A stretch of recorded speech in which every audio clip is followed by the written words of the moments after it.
Hello guys, in this video I'm going to show you how to set horizontal accuracy on the Avenza Maps application.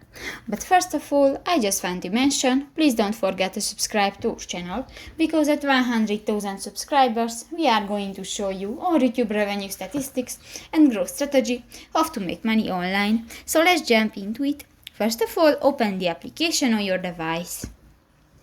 Click to the three dots at the upper right corner of the screen and click to the Settings button. In the Settings section, you can find the GPS settings under the Manage Symbol Sets, and the GPS track settings, you can find the first option, the horizontal accuracy. Click that and you can select a different option. For example, I want to select the Keep All Fixes. Allow location fixes of any accuracy suitable only when you are not concerned about recorded track quality. And just click that and done. So that's pretty much it for this video, guys. See you in the next one. Bye bye.